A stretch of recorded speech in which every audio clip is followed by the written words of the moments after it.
تفسیر دیکھیں. بسم اللہ الرحمن الرحیم. ثم قست قلوبکم، پھر سخت ہو گئے دل تمہارے، اے بنی اسرائیل، اللہ کی نشانیاں دیکھنے کے بعد، اپنے سامنے مردے کو زندہ ہوتے دیکھنے کے بعد، جب تمہارے رویے نہ بدلے، تم نے اللہ کی نعمتوں کی قدر نہ کی، تو پھر تمہارے دل سخت ہو گئے. کسی بھی آسمانی کتاب کی حامل امت کے دل سخت کب ہوتے ہیں؟ جب وہ اللہ کی بات کو اہمیت نہیں دیتے، اللہ کی طرف سے آئی ہوئی نشانیوں پر غور نہیں کرتے. پیچھے ہم پڑھ چکے ہیں کہ ان کی آنکھوں کے سامنے جب گائے ذبح کی گئی اور اس گائے کا ایک ٹکڑا مقتول کے جسم پر مارا گیا تو مقتول اٹھ کر بیٹھ گیا. یہ ایک بہت بڑا معجزہ تھا، کوئی معمولی بات نہیں تھی. ہونا تو یہ چاہیے تھا کہ یہ سب کے سب اللہ کی طرف رجوع کرتے اور توبہ کرتے کہ ہم نے جو گائے کا حکم ماننے میں پس و پیش کیا، تعویلیں کی، بحثیں کی، حجتیں کی، موسیٰ علیہ السلام کو بار بار سوال کیے، تنگ کیا، تو وہ ہماری غلطی تھی. لیکن انہوں نے ایسا کچھ بھی نہیں کیا، کچھ شرمندہ نہیں ہوئے، اپنی غلطی کا اعتراف نہیں کیا، توبہ استغفار کا جذبہ ان کے اندر پیدا نہیں ہوا، اللہ کی طرف رجوع کا خیال نہیں آیا. نتیجہ کیا ہوا کہ دل سخت ہو گئے. جب دل سخت ہوتے ہیں تو کیا ہوتا ہے؟ دل کے اندر سے خیر کا جذبہ خالی ہو جاتا ہے، خیر کا جذبہ نہیں رہتا، نیکی کی محبت نہیں رہتی، اچھے کاموں میں دل نہیں لگتا، انسان کے اندر ایک بے حسی سی پیدا ہو جاتی ہے. پھر ایسے انسان کی اصلاح کی توقع نہیں کی جا سکتی. ہم پہلے بھی پڑھ چکے کہ اللہ کی آیات دو طرح کی ہوتی ہیں. ایک آیات ہے کائنات کے اندر اللہ کی تخلیق کی مختلف نشانیاں، یا وقتاً فوقتاً پیش آنے والے واقعات اور حادثات. یہ سب کیا ہے؟ اللہ کی نشانیاں، آیات کونیہ جن کو ہم کہتے ہیں.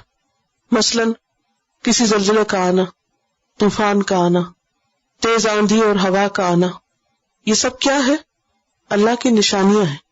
اس طریقے سے اللہ تعالیٰ بندوں کی توجہ اپنی طرف مبذول کراتے ہیں. یعنی غیر معمولی واقعات بھی کیا ہیں؟ دراصل اللہ کی نشانیاں. نبی صلی اللہ علیہ وسلم کا طریقہ کیا تھا؟ جب ایسے حالات ہوتے تو کیا کرتے؟ ذرا آندھی تیز ہوتی تو فوراً اللہ کی طرف رجوع کرتے. سورج گرہن اور چاند گرہن کے موقع پر کیا کرتے؟ اللہ کی طرف رجوع کرتے. بارش نہ ہوتی تو اللہ کی طرف رجوع کرتے، بارش تیز ہوتی تو اللہ کی طرف رجوع کرتے.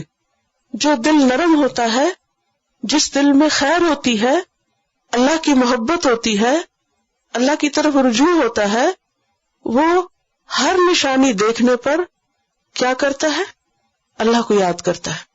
ایسا بندہ سورج نکلتا دیکھتا ہے تو اس کو کون یاد آتا ہے؟ اللہ یاد آتا ہے. سورج غروب ہوتا ہے کیونکہ سورج کا طلوع اور غروب ہونا بھی اللہ کی نشانیوں میں سے ہے. وہ ستارے دیکھتا ہے تو اس کو اس کا رب یاد آتا ہے. ہوائیں چلتی ہیں تو اس کا رب یاد آتا ہے. اس کا دل اللہ کی یاد سے لرزنے لگتا ہے، ہلنے لگتا ہے، پلٹ پلٹ کر اللہ کی طرف جاتا ہے. کیونکہ اللہ نے ہم کو پیدا کس لیے کیا ہے؟ اپنی عبادت کے لیے. ایسا بندہ دنیا میں جیتا ہے کس طرح؟ وہ کھاتا بھی ہے، پیتا بھی ہے، سوتا بھی ہے، جاگتا بھی ہے، وہ گھومتا پھرتا بھی ہے، وہ خرید و فروخت بھی کرتا ہے، مگر اس کا دل ہر وقت اللہ کی یاد سے بھرا ہوا ہوتا ہے. اس کے دل میں اللہ کی محبت ٹھاٹھے مار رہی ہوتی ہے. یہ ہوتا ہے نرم دل ہونا. اور اس کے برعکس ایک دوسرا دل ہوتا ہے، اور وہ کیا ہے؟ سخت دل. آسمان ٹوٹ پڑے، زمین پھٹ پڑے، ہوائیں طوفان آئے، لوگ مر جائیں، کچھ ہو، اس کے دل پہ کوئی اثر نہیں. وہ اللہ کی طرف رجوع نہیں ہوتا، وہ اللہ کی طرف راغب نہیں ہوتا. وہ اس موقع پر بھی کیا کرتا ہے؟ کوئی نہ کوئی تعویل نکال لیتا ہے. یہ تو نیچرل کلیمٹیز ہیں اور یہ تو ہوتا ہی رہتا ہے، اور یہ کوئی نئی بات ہے، پہلے بھی تو زلزلے آتے ہیں، پہلے بھی تو طوفان آتے ہیں، ہوائیں چلتی ہیں، یہ تو اس وجہ سے ہوا، اس وجہ کوئی اور اس کی اسباب ڈھونڈ لیتا ہے. لیکن اللہ سے ڈرتا نہیں. تیز ہوا کا چلنا اس کے دل کو نہیں لرزاتا. کسی تکلیف دہ صورتحال کو دیکھ کر وہ اپنی آخرت کو یاد نہیں کرتا. ایسا شخص کیسا ہے؟ سنگ دل ہے، سخت دل ہے. تو آیات کی دوسری قسم ہوتی ہے قرآن کی آیات. نرم دل لوگوں کا حال کیا ہوتا ہے کہ جب ان کے سامنے اللہ کی آیات پڑھی جاتی ہیں تو ان کے دل کیسے ہوتے؟ جیسے نجاشی کے سامنے جب سورۃ مریم پڑھی گئی تھی تو کیا ہوا؟ ان کی آنکھیں آنسوؤں سے چھلک رہی تھی. نرم دل لوگ اللہ کا کلام سنتے ہیں، پڑھتے ہیں تو ان کے دل لرز اٹھتے ہیں، ان کی آنکھیں آنسوؤں سے بھر جاتی ہیں، ان کے دل میں اللہ کی محبت اور زیادہ جوش مارنے لگتی ہے، اور یہ انسان کی خوش قسمتی کی علامت ہوتی ہے. اس کے برعکس بدقسمتی اور بدبختی کیا ہے کہ کسی کو اللہ کی بات سنائی جائے اور وہ آگے سے کہ سو واٹ، یہ کون سی نئی بات ہے، اور وہ اس میں حجتیں کرنے لگے اور بحثیں کرنے لگے. تو یہ انسانیت کے درجے سے گرا ہوا ہونا ہے. ایسا انسان نہیں. اس کے بارے میں کیا ہے آگے مثال سے بات سمجھائی گئی ہے. ثم قست قلوبکم، پھر تمہارے دل سخت ہو گئے کیونکہ تم نے اللہ کے حکم کے بارے میں بحثیں کی، اس سے تمہارے اندر بے حسی ہو گئی. تم نے مقتول کو اٹھ کے بیٹھتے دیکھا اور تم نے اللہ کا شکر ادا نہ کیا کہ کتنے بڑے فتنے سے اللہ نے تم کو نکالا. تو اللہ کے احسانات اور معجزے دیکھنے کے بعد بھی تم نہ پلٹے تو دل سخت ہو گئے. کتنے سخت؟ فہی کالحجارۃ، پتھروں کی طرح سخت. کیونکہ جتنی بھی چیزیں ہم جانتے ہیں ان میں پتھر سب سے سخت ہوتے ہیں، حتیٰ کہ لوہے سے بھی سخت، کیونکہ لوہا بھی آگ سے پگھل جاتا ہے، مگر پتھر جو ہے وہ پھٹ تو پڑتے ہیں، ٹوٹ جاتے ہیں، مگر پگھلتے نہیں ہیں، جھکتے نہیں ہیں. کہا کہ پتھروں کی طرح، او اشد قسوہ، یا پتھروں سے بھی بڑھ کے سخت، بلکہ پتھروں سے بھی زیادہ سخت ہو گئے. اور پتھروں کی کئی قسمیں ہوتی ہیں نا، ان میں سب سے سخت ترین قسم کیا ہے؟ ڈائمنڈ. تو یعنی اس کی بھی جو آخری حد ہے سختی کی اس تک تم پہنچ گئے. یعنی معمولی سختی نہیں بلکہ شدید سختی، شدید بے حسی، بے خوفی، بے پرواہی.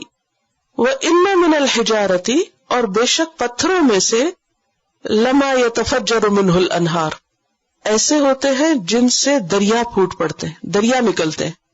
آپ نے دیکھا ہوگا کہ بہت سے دریاؤں کا جو اوریجن یا سورس ہوتا ہے وہ پہاڑی علاقے ہوتے ہیں، اور مختلف چشمے رستے رہتے ہیں مختلف پتھروں کے اندر سے، اور پھر وہ سارے مل کے اکٹھے ہوتے ہوتے کس کا روپ دھار لیتے؟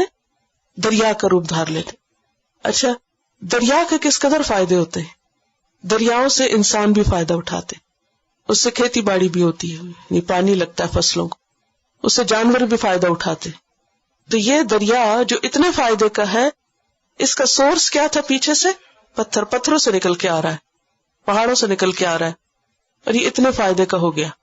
وَإِنَّ مِنْهَا، اور بے شک ان میں سے لَمَا يَشَقَّقُ، ایسے بھی ہوتے ہیں کہ وہ شک ہو جاتے، سپلٹ اوپن ہو جاتے، فَيَخْرُجُ مِنْهُ الْمَاءُ، تو وہاں سے پانی نکلنے لگتا ہے. یعنی دریا جتنا تو نہیں لیکن پھر پانی آ جاتا ہے. کئی جگہ ایسی ہوتی ہے نا جس کے نیچے پانی ہوتا ہے، یعنی زمین کے اندر پانی ہوتا ہے لیکن وہ سامنے کیوں نہیں ہوتا؟ کیونکہ اوپر ایک ہارڈ چٹان ہوتی ہے، یہ سخت زمین ہوتی ہے. کوئی زلزلہ آتا ہے یا کوئی وجہ ہوتی ہے تو اس میں کریک ہو جاتے ہیں، اور جو کریک ہوتے ہیں تو کیا ہوتا ہے؟ وہ جو پانی نیچے رکا ہوا تھا پتھر کے پیچھے وہ نکل کے باہر آنے لگتا ہے. کہا کہ پتھر بھی کریک ہو جاتے ہیں، ان میں سے بھی پانی نکل آتا ہے، خیر نکل آتی ہے. اور جیسے حضرت موسیٰ علیہ السلام نے عصا مارا تھا تو کیا ہوا تھا؟ اس سے کئی چشمے نکل آئے تھے، شک ہوا تھا نا، پھٹ گیا تھا اور پھر نکل آئے. وَإِنَّ مِنْهَا لَمَا يَهْبِطُ مِنْ خَشْيَةِ اللَّهِ، اور بے شک ان میں سے ایسے بھی ہوتے ہیں جو اللہ کے ڈر سے گر پڑتے ہیں، جس کو عام معنوں میں ہم لینڈ سلائیڈنگ کہتے ہیں. ہم نے دیکھا ہوگا کہ بعض پتھر اوپر سے لڑک کر نیچے آ جاتے ہیں. اچھا، ہم تو دیکھتے ہیں کہ جی ہاں وہ پتھر لڑک آیا اوپر سے، کوئی ہوا وجہ بتا دی یا کوئی زلزلہ بتا دیا، لیکن اللہ سبحانہ وتعالیٰ کیا فرماتے ہیں کہ ان پتھروں کے گرنے کی کیا وجہ ہوتی ہے؟ ان کے اندر بھی اللہ کا ڈر ہوتا ہے. پتھر بھی اللہ سے ڈرتے ہیں، ان کے اندر بھی ایک سینس ہے. لیکن جو انسان نشانیاں دیکھ کر پھر اللہ کی طرف رجوع نہیں کرتا، اس کا دل خوف خدا سے خالی ہوتا ہے، اس کے اندر کوئی عاجزی نہیں ہوتی، اس پر کوئی اثر نہیں ہوتا کسی چیز کا، اس سے کوئی خیر نہیں نکلتی. تو ٹھیک ہے، جو تم کرتے ہو کر لو. وَمَا اللَّهُ بِغَافِلٍ عَمَّا تَعْمَلُونَ، اللہ غافل نہیں ہے اس سے جو بھی تم عمل کر رہے ہو. تمہارے اعمال سے اللہ بخوبی واقف ہے کہ تم کیسی کیسی ہٹ دھرمی دکھا رہے ہو دین کے معاملے میں اللہ کے احکام کے سامنے، کہ جھک کر نہیں دیتے، سمجھ کے نہیں دیتے، اطاعت نہیں کرتے. تو اس آیت سے ہمیں بہت سے سبق ملتے ہیں، بہت سی چیزیں ہمارے سامنے آتی ہیں. پہلی بات تو یہ ہے کہ یہاں بنی اسرائیل کو ملامت کی جا رہی ہے کہ انہوں نے اللہ کی نعمتوں کی قدر نہیں کی، اللہ تعالیٰ کے احکامات کی پاسداری نہیں کی. پھر یہ بتایا جا رہا ہے یا ہمیں یہ پتہ چل رہا ہے کہ بعض انسان پتھروں سے بھی زیادہ سنگ دل ہوتے ہیں. پتھروں کے اندر بھی خیر ہوتی ہے، لیکن ایسے انسان خیر سے بالکل خالی ہوتے. اور جو سنگ دل لوگ ہوتے ہیں نا، ان کا دل ایسا سخت ہوتا ہے کہ وہ اللہ کی طرف رجوع کرنے کے علاوہ وہ کسی بندے کے ساتھ بھی کوئی بھلا سلوک نہیں کر پاتے. وقتی طور پر اگر کریں گے بھی تو کسی مطلب سے کریں گے، ورنہ کسی بندے کے لیے بھی ان کے دل میں کوئی نرمی نہیں ہوتی. کسی کا دکھ، تکلیف، بیماری ان پر کوئی اثر نہیں کرتی، وہ ٹس سے مس نہیں ہوتے. کوئی ان کے سامنے رو رو کے مر جائے، وہ ایک آنسو نہیں پوچھیں گے آپ کا. ایسے لوگ بھی ظالم ہوتے ہیں. وہ بیمار ہوں تو دوا کا نہیں پوچھیں، کوئی مر جائے تو تعزیت نہیں کریں گے، دعا نہیں کریں گے ان کے لیے. تو بعض پتھروں میں خیر ہوتی ہے، لیکن جب انسان بدترین ہوتا ہے تو پھر پتھروں سے بھی گیا گزرا ہو جاتا ہے. قرآن پاک میں ایک اور جگہ پر ہمیں بتایا گیا کہ بعض لوگ جانوروں سے بھی بدتر ہوتے ہیں. دیکھیں کہ جتنی بھی یہ مخلوق ہے نا، اس کو آپ 3-4 کیٹیگریز میں بانٹ سکتے ہیں. جیسے ایک ہے جمادات، جمعی چیزیں جیسے پتھر وغیرہ، ایک ہے جیسے نباتات جیسے درخت وغیرہ ہے، پودے، ایک ہے جیسے جانور ہیں، مویشی، اور ایک ہے انسان، پھر ہے ملائکہ، پھر ہے جنات. تو یہ مختلف کیٹیگریز ہیں جو اللہ کی کریشن ہے، اس کی موٹی موٹی آپ اس کی تقسیم سب کر سکتے. تو جو بے حس لوگ ہوتے ہیں، بے عقل بے شعور لوگ ہوتے ہیں، کبھی قرآن مجید میں ان کو پتھروں سے بدترین قرار دیا گیا اور کبھی جانوروں سے بدترین قرار دیا گیا. پھر وہ اسفل سافلین ہوتے ہیں، گئے گزرے لوگ ہوتے ہیں. اللہ کی نظر میں ان کی کوئی وقت اور قدر و قیمت نہیں ہوتی. اسی لیے قیامت کے دن جب ان کو آگ میں ڈالا جائے گا تو پیچھے آپ پڑھ چکے ہیں کہ وہ آگ کیسی ہوگی، اس میں کون کون جلائے جائیں گے. وقودها الناس والحجارہ، انسان اور پتھر ساتھ جلیں گے تاکہ انہیں احساس ہو کہ وہ کس درجے پہ زندگی بسر کر رہے تھے. اس میں ہمارے لیے بہت بڑا سبق ہے. ہم سب کو اپنے دلوں کی حالت کا جائزہ لینا چاہیے، اور دل کی حالت کا، اپنے دل کی حالت کا ہم خود ہی جائزہ لے سکتے ہیں. کوئی اور تو میرا دل نہیں بتا سکتا نا اندر سے کیا ہے. تو ہم سب کو اپنا اپنا احساس خود کرنا چاہیے اور اپنے آپ سے پوچھنا چاہیے کہ جب میں کوئی کسی حادثے کی خبر سنتی ہوں، کسی کے مرنے کی خبر سنتی ہوں، کسی جنگ کی خبریں پڑھتی ہوں، تو کیا میں صرف دا نیوز کر کے سنتی پڑھتی ہوں یا اس سے کوئی عبرت بھی لیتی ہوں؟ جتنی زیادہ انفارمیشن ٹیکنالوجی نے ترقی کی ہے، انسانوں کے دل اتنے ہی سخت ہوتے گئے. اور اب آپ دیکھیں کہ بعض اوقات بچوں کی گیمز میں کس قدر قتل و غارت ہوتی.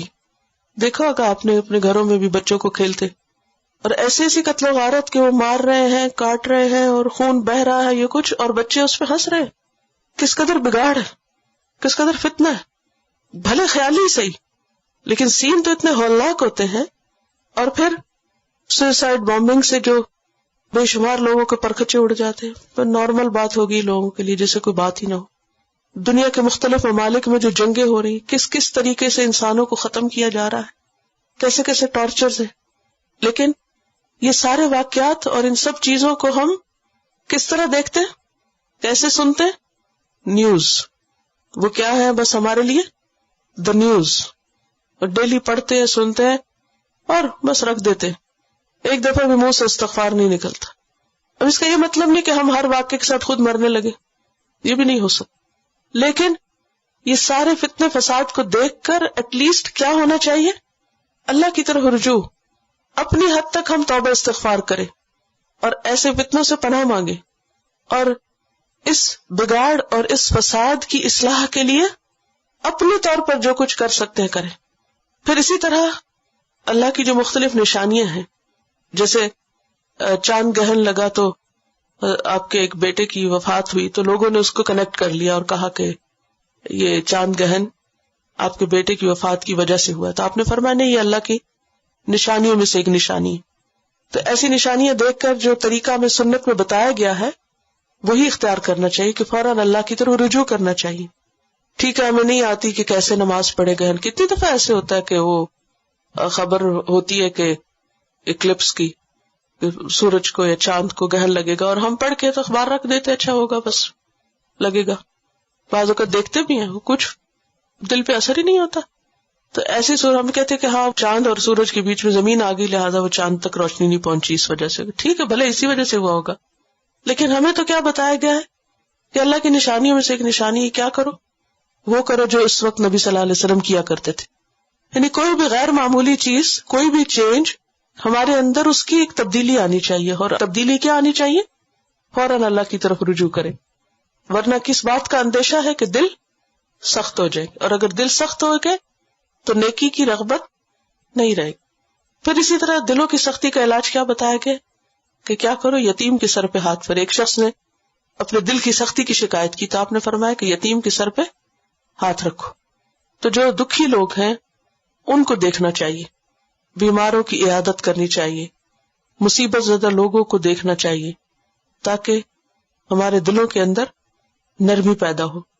پھر آپ دیکھیے کہ یہاں جو 3 قسمیں پتھروں کی بتائی گئی ہیں وہ دراصل ایک علامت کے طور پر بھی 3 طرح کی جو ڈیٹیل بتائی گئی ہے، اس سے ہمیں سبق لینا چاہیے. پہلی قسم جو ہے پتھر کی، وہ خیر کثیر کی علامت ہے کہ پتھروں کے اندر سے نہریں پھوٹ پڑتی. تو ہمیں خیر کثیر کے کاموں کا سوچنی، بہت زیادہ نیکیوں کا سوچنا چاہیے. جیسے دریا ہوتا ہے نا تو ہر کوئی فائدہ اٹھاتا ہے، تو ہمیں بھی ہر کسی کے فائدے کا بننا چاہیے. کیا کرنا چاہیے؟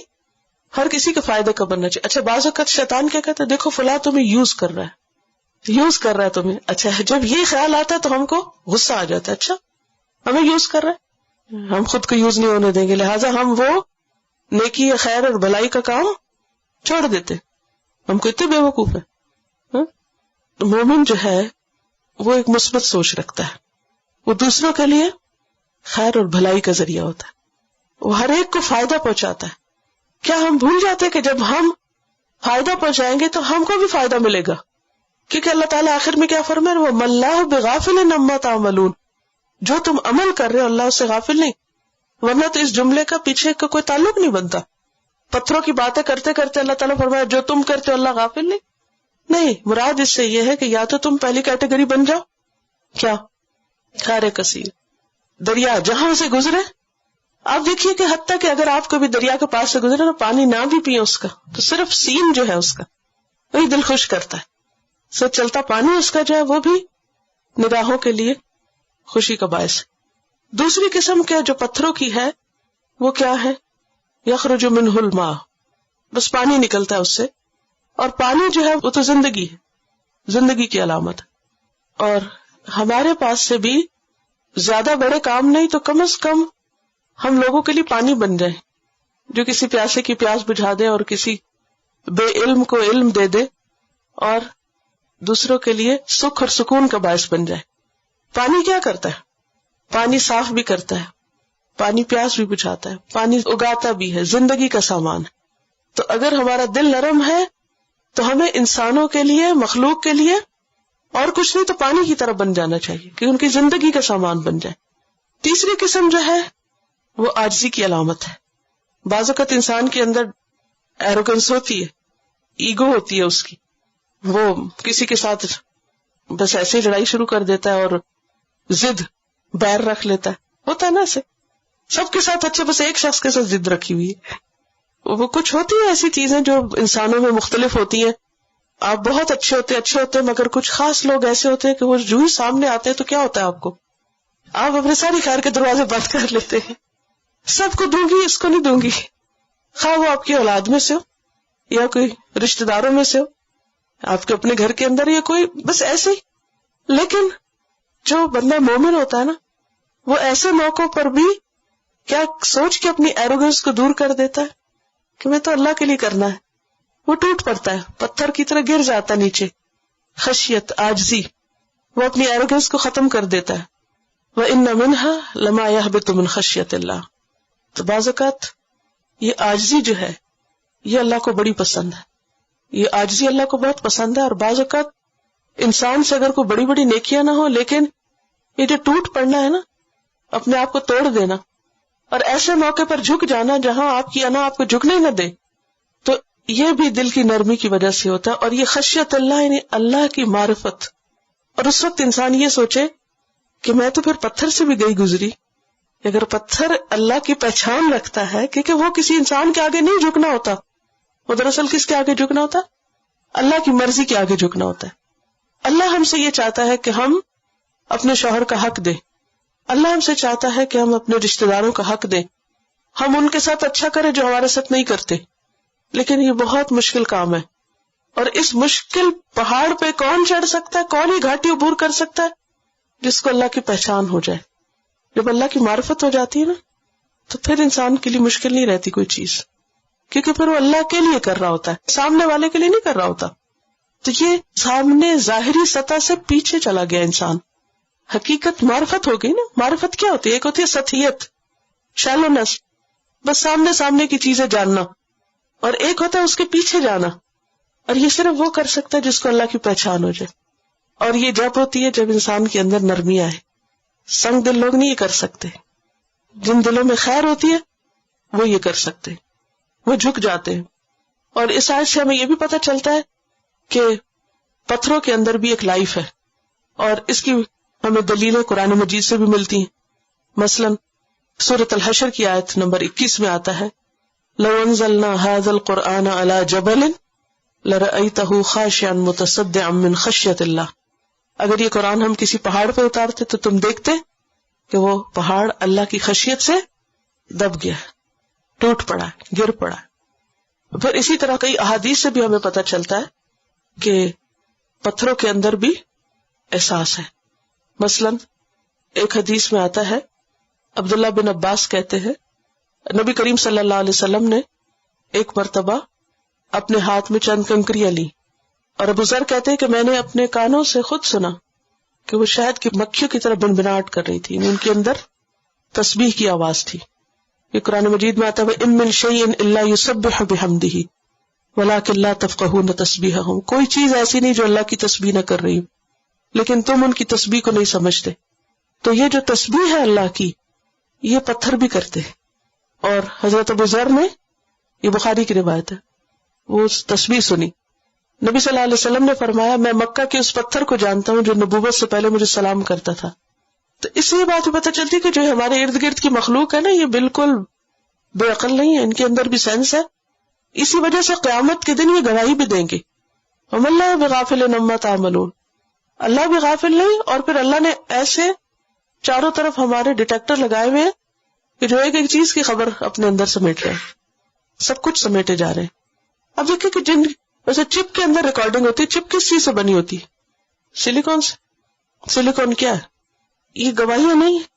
تو یہ ساری چیزیں جس مخلوق کو ہم بے عقل، بے سمجھ، بے جان سمجھتے ہیں، اللہ نے اس کے اندر بھی ایک سینس رکھی ہوئی ہے. لہذا انسان کو ان چیزوں سے اوپر کی معرفت رکھنی چاہیے. حجر اسود کے بارے میں نبی صلی اللہ علیہ وسلم نے فرمایا اللہ کی قسم قیامت کے روز اللہ تعالیٰ حجر اسود کو اس طرح اٹھائے گا کہ اس کی 2 آنکھیں ہوں گی جن سے یہ دیکھے گا، زبان ہوگی جس سے بات کرے گا، اور ہر اس شخص کے حق میں گواہی دے گا جس نے ایمان کے ساتھ اس کو چھوا ہوگا. تو بہرحال بات یہ ہے کہ ہمیں دل کی اصلاح کی طرف توجہ دینے کی ضرورت ہے، اور خاص طور پر اس بات سے ہمیں خبردار کیا گیا ہے کہ تم اہل کتاب کی طرح نہ ہو جانا جو اس سے پہلے گزرے، جن پہ مدت طویل ہو گئی تو ان کے دل سخت ہو گئے اور ان میں سے اکثر فاسق بنے ہوئے. تو بات یہ ہے کہ اللہ کی اطاعت کے لیے، فرما برداری کے لیے، زندگی کا مقصد پورا کرنے کے لیے ضروری ہے کہ انسان کا دل اللہ کی طرف جھکا ہوا ہو اور انسان کے دل کے اندر نرمی ہو. کیا سمجھ میں آئے؟ کس چیز کی ضرورت ہے ہمیں؟ دل کی اصلاح کی ضرورت ہے، دل کی طرف توجہ کرنے کی ضرورت ہے. ہم میں سے ہر شخص اپنے اپنے دل کا جائزہ لے اور دل کی سختی سے پناہ مانگنی چاہیے. اور دل نرم ہوگا، دل مائل ہوگا تو بڑے بڑے کام بھی آسان ہو جائیں گے، اور اگر دل سخت ہوگا تو چھوٹا سا کام بھی، چھوٹی سی نیکی بھی مشکل ہو جائے گی. اور دل کی نرمی کس سے ہوتی ہے؟ جی، دل کی نرمی کس چیز سے ہوتی ہے؟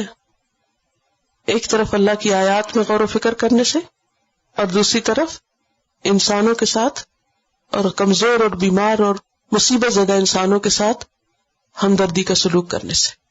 افتطمعون ان یؤمنوا لکم، کیا پھر تم طمع رکھتے ہو کہ یہ تمہاری تصدیق کریں گے؟ نبی صلی اللہ علیہ وسلم جب مدینہ تشریف لے گئے تو مدینہ کے لوگ بہت تیزی سے آپ کے اوپر ایمان لے آئے. اس کی کیا وجہ تھی؟ کیونکہ مدینہ کے لوگ عرصے سے یہود کے ساتھ رہتے تھے، اور انہوں نے یہود کی زبانی نبی صلی اللہ علیہ وسلم کی آمد کے بارے میں سن رکھا تھا. وہ ان سے جو انٹریکشن ہوتی تھی تو وہ انہیں بتاتے تھے کہ ایک پیغمبر آنے والا ہے اور اس کی ایسی اور ایسی صفات ہوں گی، اور ہم اس کے ساتھ مل کر تمہارے خلاف جنگ کریں گے، اور وہ منتظر تھے نبی صلی اللہ علیہ وسلم کی. یہی وجہ ہے کہ جب اہل مدینہ نے آپ کے اندر وہ صفات دیکھی تو فوراً آپ پر ایمان لے آئے. اب وہ کیا چاہتے تھے کہ جن لوگوں نے ہمیں بتایا ہے نبی کے بارے میں وہ بھی کیا کریں؟ ایمان لے آئیں. اور جب وہ ان سے کہتے تھے کہ تم کیوں نہیں مانتے تو وہ طرح طرح کی تعویلیں کرتے تھے، اور وہ حسد وغیرہ کی وجہ سے نہیں مان رہے تھے. اب کیا ہوا کہ مسلمان بددل ہونے لگے کہ یہ لوگ جو ہمیں بتاتے تھے یہ خود کیوں نہیں مسلمان ہو رہے. اور اس سے کیا ہوتا ہے، عام طور پر دل میں شک سا آنے لگتا ہے نا کہ کیا پھر ہم ٹھیک بھی کر رہے ہیں، کیونکہ جنہوں نے ہمیں بتایا وہ خود تو مان نہیں رہے، تو کیا ہمارا ماننا ٹھیک ہے؟ تو اس پر نبی صلی اللہ علیہ وسلم اور آپ کے ساتھیوں کو تسلی دی جا رہی ہے کہ آپ ان لوگوں سے توقع نہ رکھیں کہ یہ تم پر ایمان لے آئیں گے، تمہاری بات مان جائیں گے، تمہاری تصدیق کریں گے. کیوں؟ وجہ کیا ہے؟ وَقَدْ كَانَ فَرِيقٌ مِّنْهُمْ، حالانکہ ان کا ایک گروہ يَسْمَعُونَ كَلَامَ اللَّهِ، وہ اللہ کا کلام سنتا ہے، یعنی تورات کو پڑھتا پڑھاتا ہے، لیکن کلام سننے کے بعد کیا کرتا ہے؟ ثُمَّ يُحَرِّفُونَهُ، اس میں تبدیلی کر دیتا ہے، مِن بَعْدِ مَا عَقَلُوهُ، اس کو سمجھنے کے بعد، وَهُمْ يَعْلَمُونَ، اور وہ جانتے ہیں کہ وہ کیا کر رہے ہیں. تو جو گروہ، جو لوگ اپنی کتاب کے ساتھ یہ سلوک کر رہے ہیں وہ بھلا تمہاری کتاب پر کیسے ایمان لائیں گے، تمہارے پیغمبر کو کیسے مانیں گے؟ کیونکہ مدینہ کے مسلمانوں کے اندر ایک بڑا کوسچن مارک تھا کہ یہ کیوں نہیں مسلمان ہو رہے، حالانکہ ان کو تو سب پتا ہے، یہ تو سب جانتے ہیں. تو اس کا جواب دیا جا رہا ہے. کیا ہے جواب؟ انہوں نے تو اپنی کتاب کا حلیہ بگاڑ دیا، اس میں تحریف کر دی، اس کے من مانے مطلب نکال لیے، اور اس کی وجہ کیا ہے؟ اپنی خواہشات کی پیروی کرنا.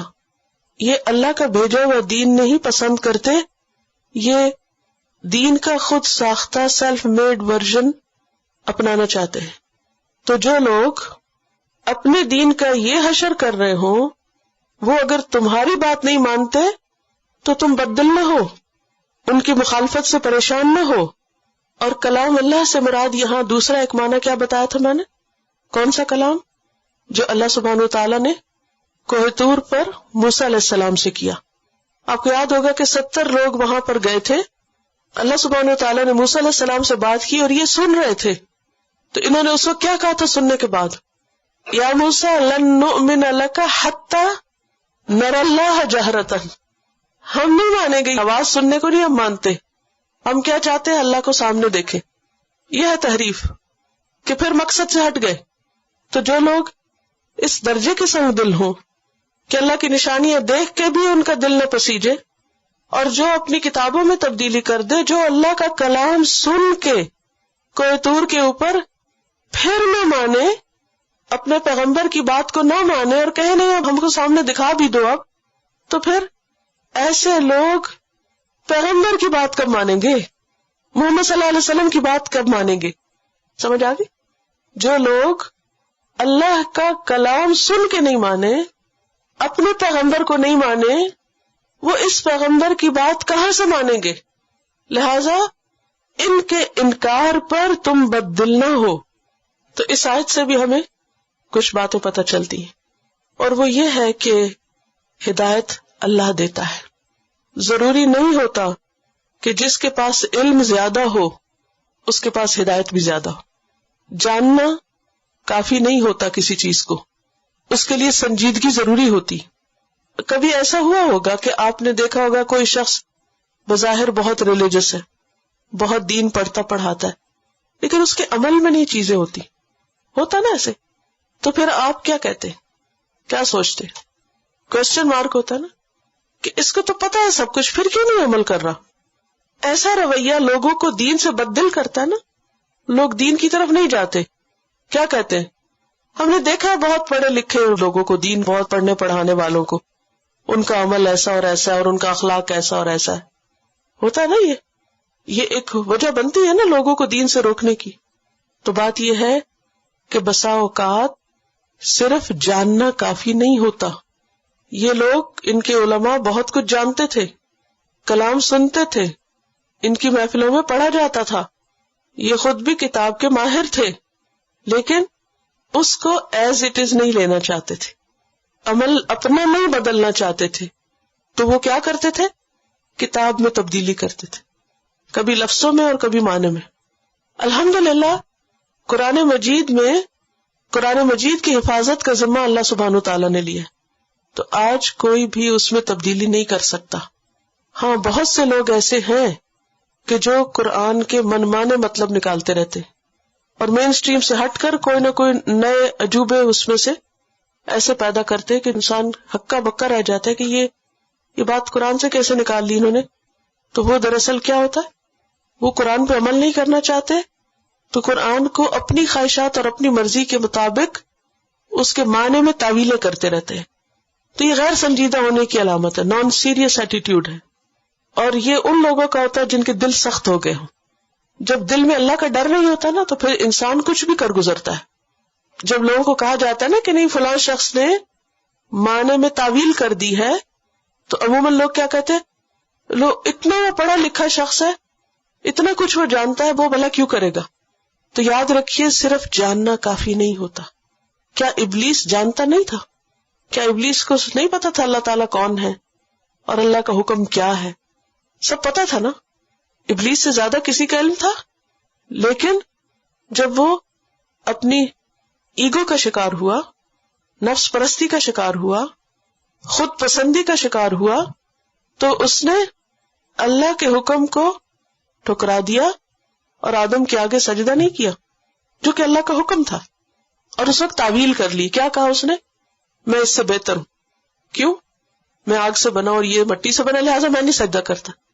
یہ جواب نہیں تھا. بات یہ تھی کہ اللہ کا حکم ہے، چاہے وہ مٹی سے بنا ہے یا کسی اور چیز سے بنا ہے. تمہارا کام یہ ہے کہ جب اللہ نے کہا جھک جاؤ تو جھک جاؤ.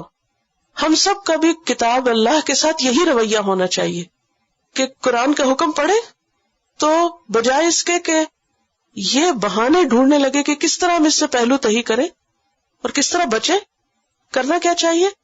جو کہا گیا سمعنا و اطعنا، اس میں ضرور خیر ہی ہوگی. اللہ نے جو اتارا اپنے علم سے اتارا، میری سمجھ میں نہیں آتا یا مجھے اچھا نہیں لگ رہا، یہ میرا قصور ہے، مجھے کر لینا چاہیے جو بھی حکم ملا ہے. پھر یہ ہے کہ اس آیت میں ان لوگوں کی مذمت کی گئی ہے کہ جو عقل اور علم رکھنے کے بعد پھر تعویلیں کرتے ہیں اور اللہ کی کتاب میں تبدیلی کر دیتے. اور ایسے لوگوں کو ہدایت نہیں ملا کرتی. ایسے لوگ سیدھے رستے پہ نہیں آتے، خواہ ان کے پاس کتنا ہی علم کیوں نہ ہو. تو جو شخص اللہ کی بات نہ مانے، اور خاص طور پر حسد اور عناد کی وجہ سے، یہ لوگ نبی صلی اللہ علیہ وسلم کو کیوں نہیں مان رہے تھے؟ کیا انہیں انتظار نہیں تھا؟ انتظار تھا نا، لیکن حسد کی وجہ سے نہیں مانے تھے. یہ پیغمبر ہماری نسل میں سے کیوں نہیں آئے؟ انہیں ضد لگا لی تھی، ہماری نسل میں سے کیوں نہیں؟ اپنی نسل میں سے کیوں چاہتے تھے کہ ہماری شان بلند ہو؟ امیین میں سے نبی آ گیا تو انہیں کیا لگا کہ جیسے ہماری عزت کم ہو گئی. یہ اور قوم میں سے آ گیا ہے اور ہماری قوم فرق ہے، تو وہ قوم پرستی کے چکر میں انہوں نے پیغمبر کا انکار کر دیا. اور بھی وجوہات تھی. اگلی آیت، وَإِذَا لَقُوا الَّذِينَ آمَنُوا اور جب وہ ایمان والوں سے ملاقات کرتے ہیں قالوا آمنا، وہ کہتے ہیں کہ ہم ایمان لائے. یہ کون ہے؟ ان میں سے منافقین جو بظاہر اسلام کا اظہار کرتے تھے لیکن حقیقت میں مسلمان نہیں تھے. مسلمانوں کو بھی خوش کرنے کی کوشش کرتے اور اپنے لوگوں کے ساتھ بھی بنا کے رکھتے. تو ان کی نقاب کشائی کی جا رہی ہے کہ ان میں سے کچھ ایسے بھی ہیں دھوکہ باز کہ جب تمہارے پاس ہوتے ہیں تو کہتے ہیں کہ ہم ایمان لائے، اور جب اپنے لوگوں کے پاس ہوتے ہیں تو وہاں ایک اور چہرہ ہوتا ہے ان کا. وہاں کہتے ہیں کہ تم نے وہ باتیں کیوں بتا دی مسلمانوں کو جو اللہ نے ہمیں بتا رکھی ہیں. کون سی باتیں؟ نبی صلی اللہ علیہ وسلم کے اوصاف کے بارے میں، کیونکہ تورات میں نبی صلی اللہ علیہ وسلم کی صفات لکھی ہوئی تھی اور ان کو پتا تھا کہ آنے والے پیغمبر کے اندر کیا کیا خوبیاں ہوں گی. سورۃ الاعراف 157 میں آتا ہے الذین یتبعون الرسول النبی الامی الذی یجدونہ مکتوبا عندہم فی التوراۃ والانجیل. وہ لوگ جو رسول نبی امی کی پیروی کرتے ہیں جسے وہ اپنے پاس تورات اور انجیل میں لکھا ہوا پاتے ہیں. عیسیٰ علیہ السلام نے کیا بشارت دی تھی اپنے لوگوں کو کہ انی رسول اللہ الیکم مصدقا لما بین یدی من التوراۃ، میں تمہاری طرف اللہ کا رسول ہوں جو تورات کی تصدیق کرتا ہوں. ومبشرا برسول یأتی من بعدی، اور ایک ایسے رسول کی خوشخبری دے رہا ہوں جو میرے بعد آئے گا، اسمہ احمد، جس کا نام احمد ہوگا. یہ سورۃ الصف کی آیت نمبر 6. تو ان کی کتابوں میں آپ کے بارے میں لکھا ہوا تھا. تو ان کے بعض لوگ کیا کرتے تھے؟ مسلمانوں کو بتا دیتے تھے کہ ہماری کتاب میں یہ اور یہ باتیں لکھی ہیں. تو ان کے جو ہوشیار لوگ تھے وہ کیا کہتے آ کر کہ ایسا نہ کرو ورنہ قیامت کے دن یہ تمہارے خلاف حجت قائم کریں گے کہ اگر تم کو پتا تھا تو پھر مانے کیوں نہیں. افلا تعقلون، تمہیں عقل نہیں؟ بظاہر تو یہ عقل کی بات کر رہے ہیں حالانکہ خود ہی بے عقل ہے. کیوں؟ اس لیے کہ اللہ سبحانہ وتعالیٰ فرماتے اولا یعلمون، کیا وہ جانتے نہیں ان اللہ یعلم ما یسرون وما یعلنون، کہ اللہ جانتا ہے جو بھی وہ چھپاتے اور جو وہ ظاہر کرتے ہیں.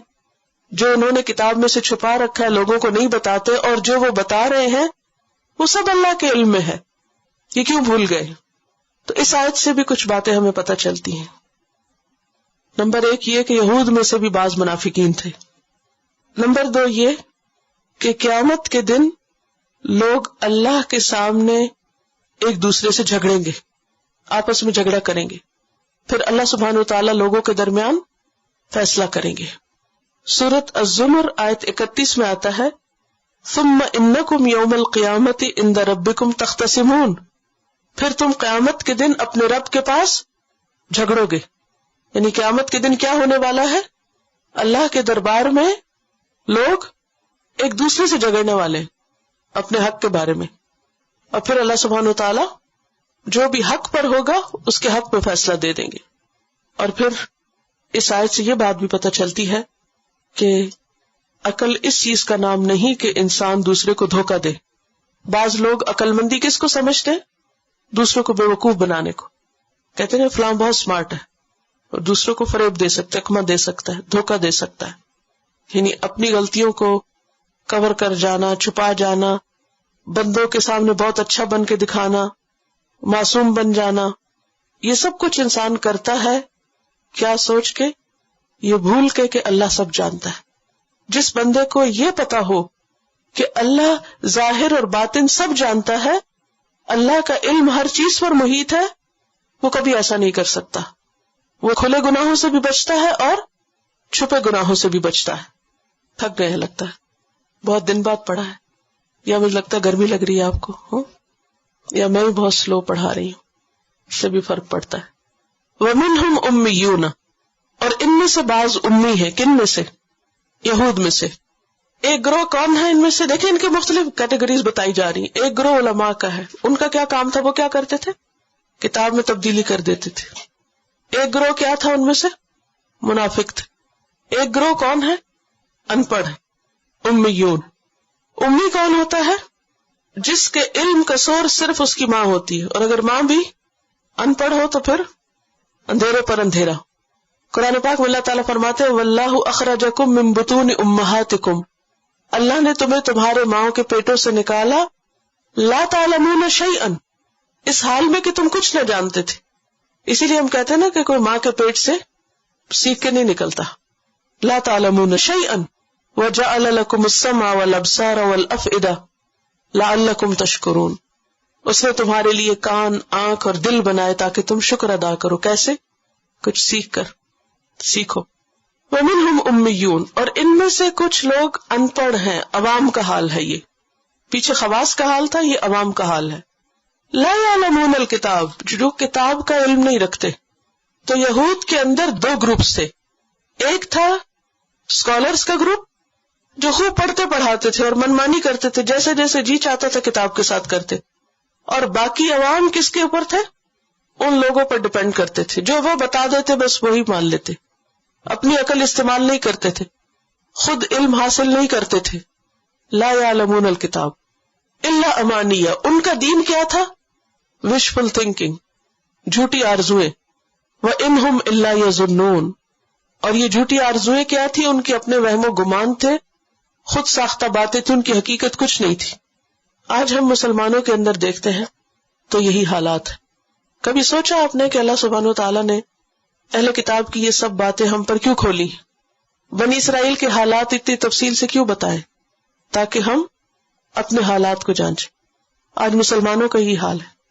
ان کے اندر ایک گروہ ہے علماء کا جو پڑھتے پڑھاتے رہتے ہیں، یا دین کو انہوں نے اپنی اجارہ داری بنا رکھا ہے، جس قسم کا چاہے فتویٰ دے دے. عوام لوگوں کے پاس خود کوئی علم نہیں، نہ کتاب پڑھتے نہ پڑھاتے، چھوٹے چھوٹے معاملات کے لیے ان کی طرف رجوع کرتے، پھر وہ جو بتا دے اندھا دھند اسی کو فالو کر لیتے. وہ جس چیز کو حلال کر دے وہ حلال ہے، جس کو وہ حرام کر دے وہ حرام ہے.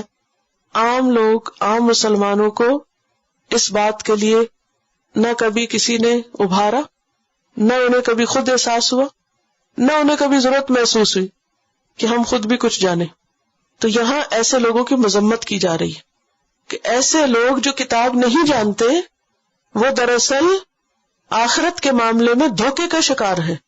وہ نجات کے سستے نسخوں اور جھوٹی کہانیوں پہ جی رہے ہیں کہ ایسا کرنے سے جنت مل جائے گی، ویسا کرنے سے جنت میں داخل ہو جائیں گے. آج آپ دیکھیں کہ عوام کا حال کیا ہے. دن رات اپنی دنیا کمانے میں لگے ہوتے ہیں، خود کتاب کبھی کھول کے نہیں پڑھی، نہ پڑھنے پڑھانے کا زیادہ رواج ہے. میجورٹی کو اگر آپ دیکھیں تو کتنے فیصد لوگ سمپل ٹرانسلیشن بھی جانتے ہیں قرآن کی، انہوں نے صرف سادہ ترجمہ بھی پڑھ رکھا ہو، نہیں پتا، عربی تو آتی نہیں. لا یعلمون الکتاب.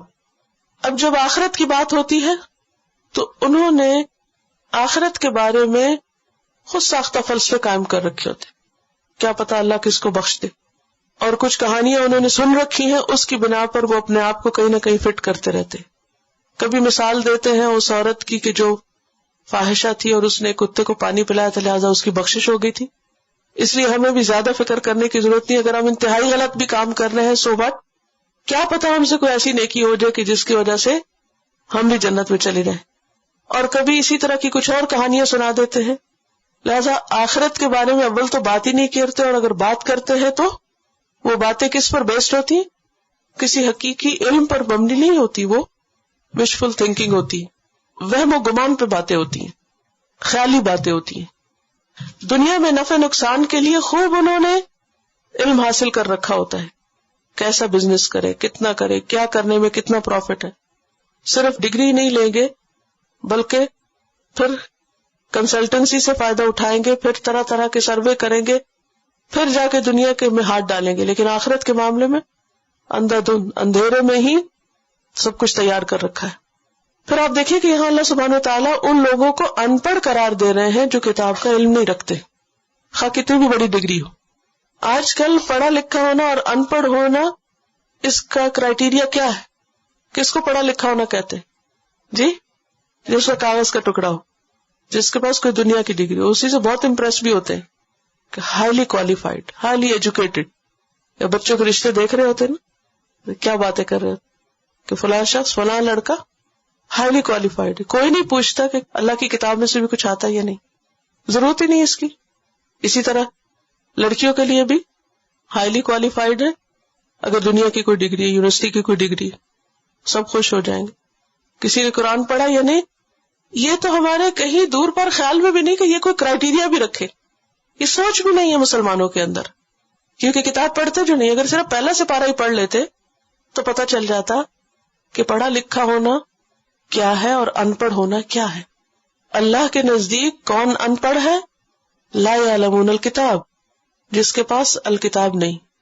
پھر ہمارے ہاں یہ جو ایک عام خیال ہے کہ کتاب پڑھنا صرف چند لوگوں کا کام ہے، اس کی بھی یہاں نفی کی جا رہی ہے. صرف چند لوگوں کا کام نہیں ہے. ہدی للناس ہے یہ کتاب. کیا ہے؟ ہدی للناس. تو للناس میں کون شامل ہے؟ صرف چند لوگ، مخصوص طبقہ جو مدرسوں میں بس بیٹھا رہے اور پڑھتا پڑھاتا رہے اور بحث مباحثے کرتا رہے، اور باقی لوگ بس صرف ان پہ ڈپینڈ کر لے اپنے دین کے معاملے میں. تو یہ طریقہ اور طرز عمل درست نہیں ہے.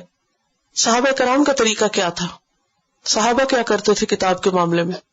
10 آیتیں پڑھتے اور ان کا معنی بھی جانتے، ان کو سمجھتے بھی تھے اور اس پر عمل بھی کرتے تھے. اب آپ کی 10 سے 12 آیتیں ہو گئی ہیں، تو ہمیں 4 لفظ لکھ لیجیے. کتاب کے ساتھ کیا معاملہ کرنا ہے؟ نمبر 1 اس کا لفظ جاننا ہے، کیسے پڑھا جائے، لفظ کیا کہتا ہے. پھر اس کے بعد اس کا معنی، ان لفظ کا میننگ کیا ہے. تیسری چیز اس کا فہم کہ اس کے ڈیپتھ میں معنی کیا ہے، کانٹیکسٹ میں معنی کیا ہے. اور چوتھی چیز اس پر عمل. یہ ہمارے اوپر کتاب کا حق ہے. کیا ہے؟ حق. کتاب پر ایمان کا تقاضا کیا ہے؟ اس کا لفظ بھی پڑھنا آتا ہو، یعنی عربی ریڈنگ بھی آتی ہو، میننگ آتا ہو، اور پھر انڈرسٹینڈنگ ہو اس کی، اور پھر اس پر عمل بھی ہو.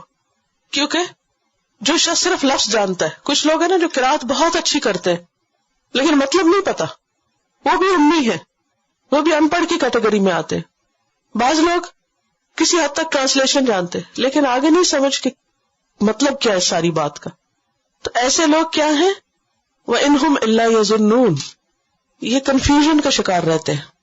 جب تک انڈرسٹینڈنگ نہ ہو تو کنفیوژن ہوتی ہے. بعض لوگ ٹرانسلیشن پڑھتے ہیں نا اور کنفیوز ہوتے ہیں، وہ کہتے ہیں یہاں یہ کہا گیا، وہاں یہ کہا گیا، یہ کیوں کہا گیا، وہ کیوں کہا گیا. تو اس کے لیے بہتر کیا ہے کہ انسان اپنی زندگی کا کچھ وقت ایسا مخصوص کرے کہ جس میں کتاب کی سمجھ بوجھ پیدا کرے. اور پھر یہ سب کچھ صرف ایک انٹلیکچوئل ایکٹیویٹی نہیں بلکہ کتاب عمل کے لیے. الٹیمیٹ گول کیا ہونا چاہیے کہ جو کچھ ہم سمجھیں اس پر عمل بھی کریں.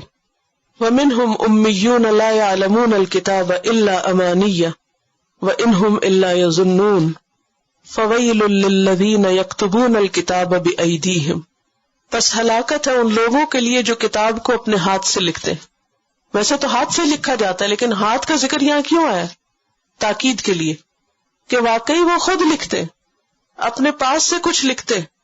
ثم یقولون ھذا من عند اللہ، پھر کہتے ہیں یہ اللہ کی طرف سے.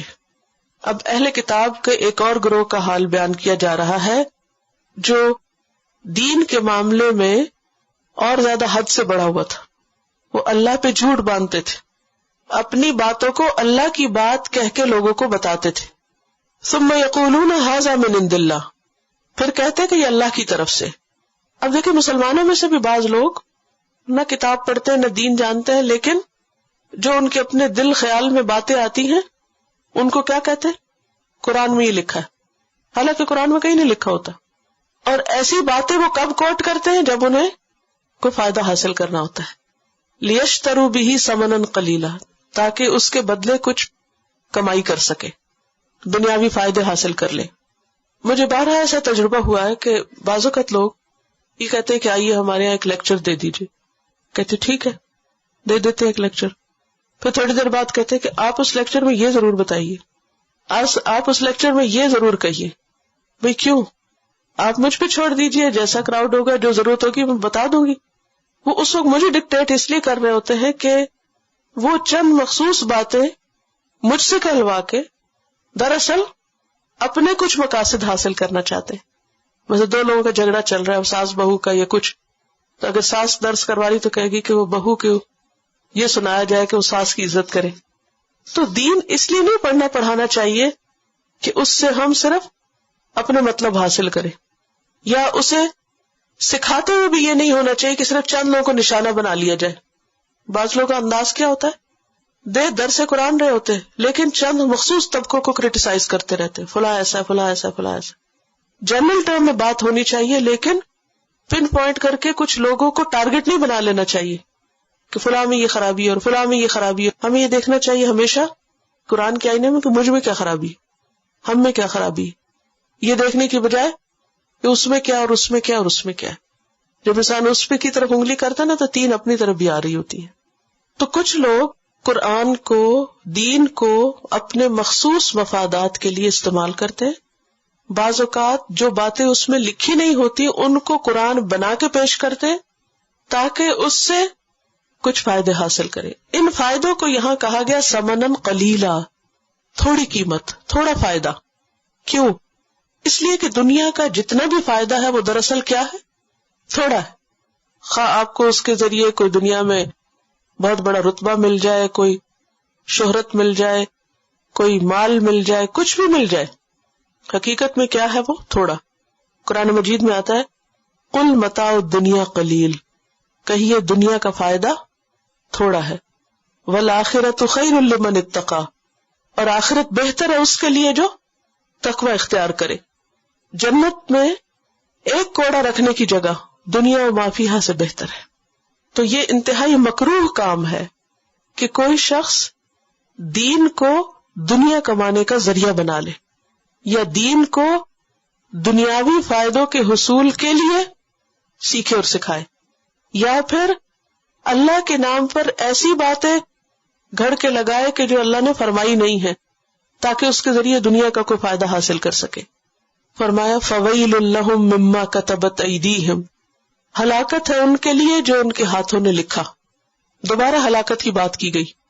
وَوَيْلٌ لَّهُم مِّمَّا يَكْسِبُونَ، اور ہلاکت ہے ان کے لیے اس میں سے جو وہ کمائی کر رہے ہیں، یعنی جو مال اس میں سے وہ کما رہے ہیں، جو فائدے وہ حاصل کر رہے ہیں وہ ان کے کام نہ آئیں گے.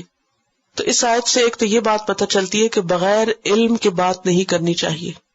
دین کا علم حاصل کر کے پھر اس کے مطابق لوگوں کو بتانا چاہیے. خیالی باتوں پہ یہ کہنا کہ یہ قرآن میں لکھا ہے، یہ نبی صلی اللہ علیہ وسلم نے فرمایا، یہ دین میں آیا ہے، ہمارے دین میں یوں ہے، جب تک یقین نہ ہو تو خود سے ایسی باتیں نہ کریں. پھر دوسری بات یہ بھی پتہ چلتی ہے کہ لکھنے پر بھی ہلاکت ہے، اور لکھ کر جو کمائی کی اس پر الگ سزا ہے. یعنی بذات خود لکھنا بھی بربادی کا باعث ہے.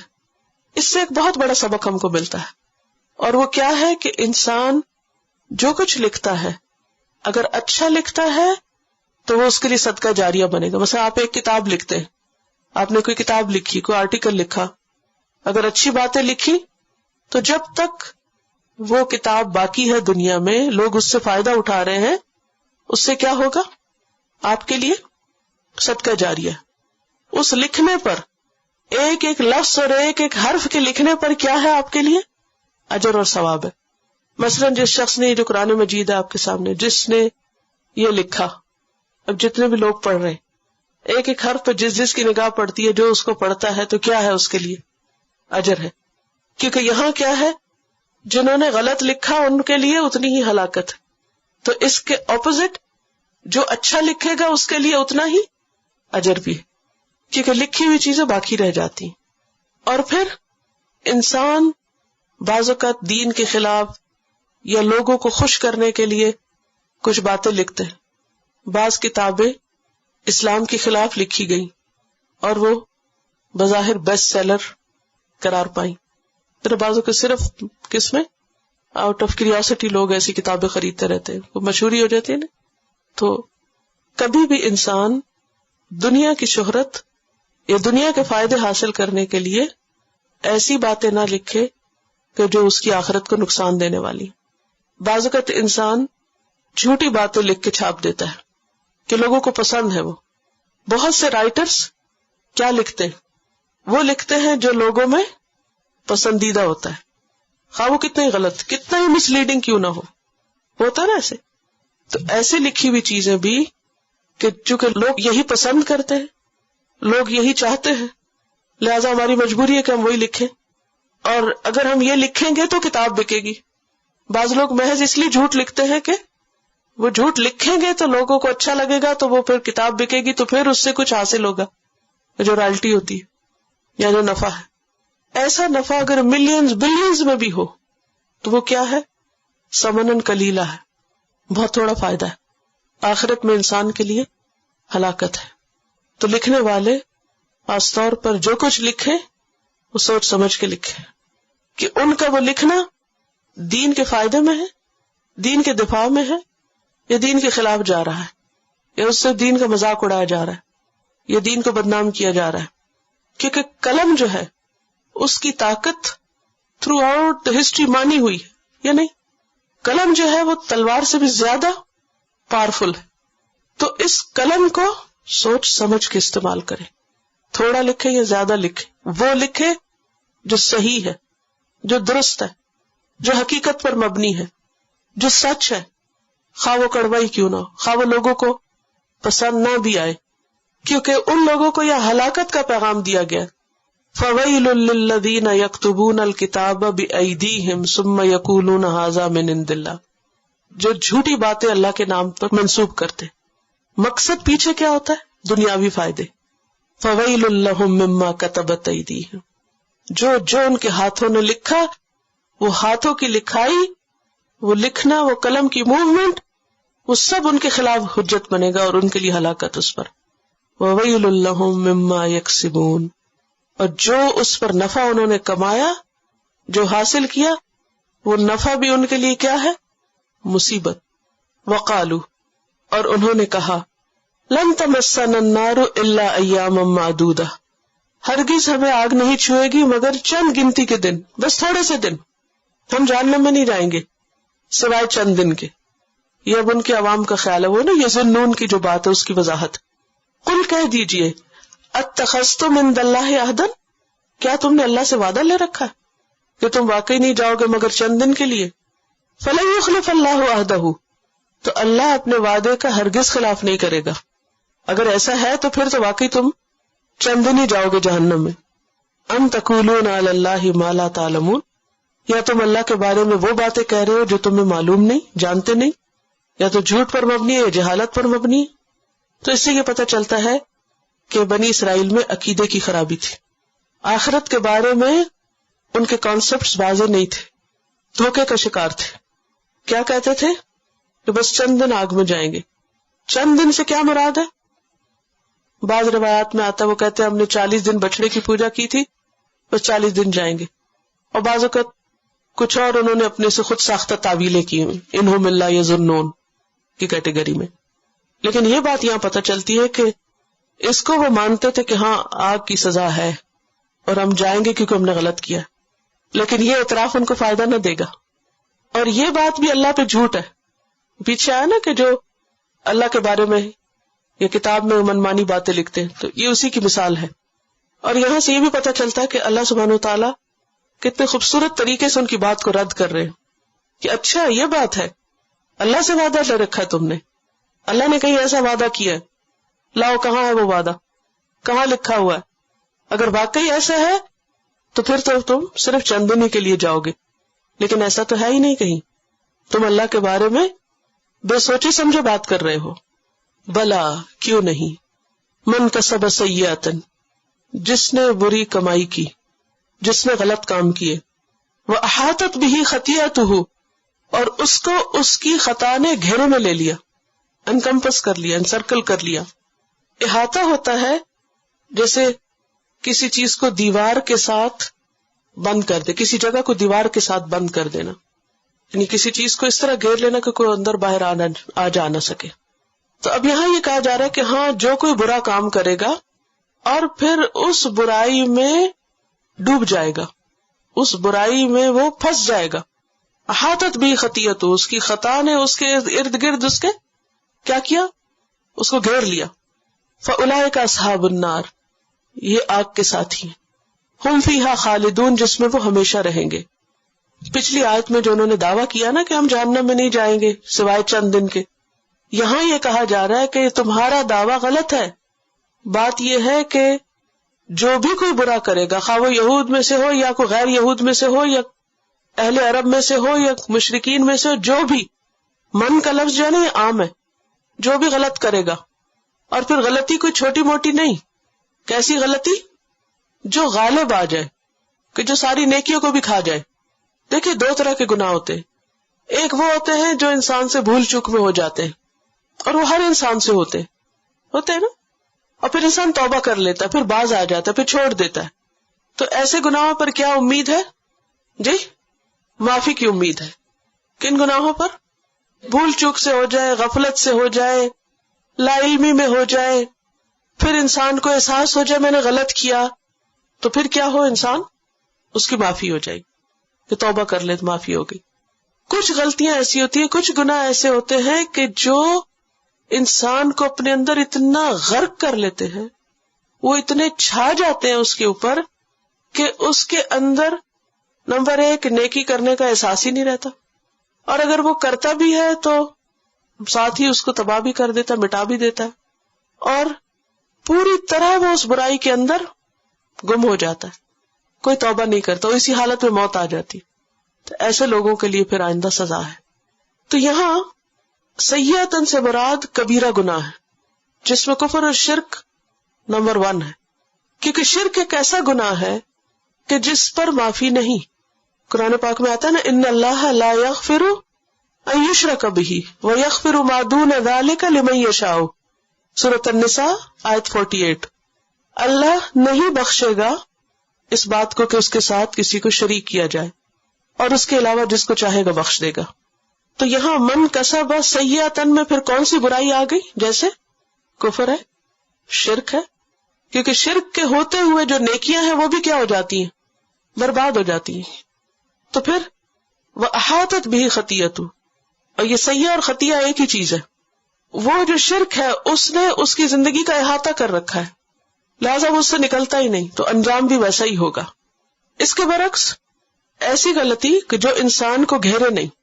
اب مثلاً آپ دیکھیے کہ بعض لوگ جیسے کبیرہ گناہ بھی کر لیتے، جیسے کسی نے زنا کیا، اس کو احساس ہو گیا، اس نے توبہ کر لی، چھوڑ دیا، پاک صاف ہو گیا، اور اس کے دل میں اللہ کا ڈر رہا کہ کہیں اللہ مجھے پکڑے نہیں، اور پھر وہ اس پہ معافی مانگتا رہا. تو ایسے شخص کے لیے کیا امید ہے کہ جب وہ مرے گا تو اللہ تعالیٰ اپنی رحمت سے اس کو بخش دے گا. لیکن ایک دوسرا شخص ہے جس نے زنا کیا اور پھر اس کو لت پڑ گئی، اور پھر وہ ایک کے بعد ایک ڈھیٹ بن کے غلطی کرتا چلا جا رہا ہے، اور اس کے اندر سے احساس بھی ختم ہو گیا کہ وہ برا کر رہا ہے، اور پھر وہ اس کے اندر اتنا پھنس گیا کہ اس کی موت بھی اسی پہ آئے گئی. تو یہ ایک دوسرا قصہ ہے. بعض لوگوں کے پریشر میں آ کے ڈرنک کر لیتے، پھر انہیں احساس ہو جاتا ہے، وہیں سے توبہ کر لیتے.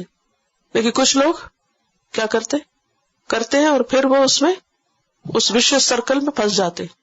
احاطت بہ خطیۃ، اسی حال میں موت آ گئی، کوئی توبہ نہیں کی. یہ ایک دوسرا قصہ ہے، دوسرا انجام ہے اس کا. تو یہاں یہ بتایا جا رہا ہے کہ ایک تو ہے برائی کرنا، اور پھر اس برائی کے اندر غلطہ ہو جانا، احاطت بہ خطیۃ، اور پھر خاص طور پر وہ برائی کہ جو ایمان کی دشمن ہو. تو ایسے لوگوں کا انجام ہمیشہ کے لیے جہنم ہے. والذین آمنوا وعملوا الصالحات، اور وہ لوگ جو ایمان لائے اور انہوں نے اچھے عمل کیے، اولئک اصحاب الجنہ، یہ جنت والے ہیں. ہم فیہا خالدون، وہ اس میں ہمیشہ رہیں گے. اب یہ کتنا خوبصورت انداز ہے قرآن کا کہ ایک طرف جہنم کی بات ہے تو دوسری طرف جنت کی بات ہے. جہنم کے لیے کیا کہا؟ برائی کی اور انسان اس کے اندر ہی بس پڑ گیا. جنت کے لیے کیا شرائط ہے؟ ایمان لایا اور اس کے ساتھ اچھے کام کیے. یعنی جنت میں جانے کے لیے ایمان اور عمل صالح دونوں ضروری ہیں. صرف زبانی کلامی ایمان کافی نہیں، بلکہ اس کے لیے عمل سے تصدیق ضروری ہے. اور عمل صالح کون سا عمل صالح ہوتا ہے؟ جس میں 2 چیزیں ہوں، ایک اخلاص کہ اللہ کے لیے ہو، اور دوسرے نبی صلی اللہ علیہ وسلم کے طریقے کے مطابق ہو. ایسے لوگ جنت میں ہمیشہ رہیں گے. تو نتیجہ کیا نکلتا ہے کہ ایمان اور عمل ساتھ ساتھ ہے. آج کے لیے اتنا ہی کافی ہے. اب آپ لوگ اپنے گروپس میں چلے جائیے. انشاءاللہ کل تھوڑا سا اس کا ریکیپ کروں گی، پھر جو چیزیں مزید آپ کی سمجھ میں نہیں آئی، کوئی کوشچن ہوگا تو اس کا جواب پھر دوں گی انشاءاللہ تعالی. سبحانک اللہم و بحمدک، نشہد ان لا الہ الا انت، نستغفرک و نتوب الیک. السلام علیکم و رحمۃ اللہ وبرکاتہ.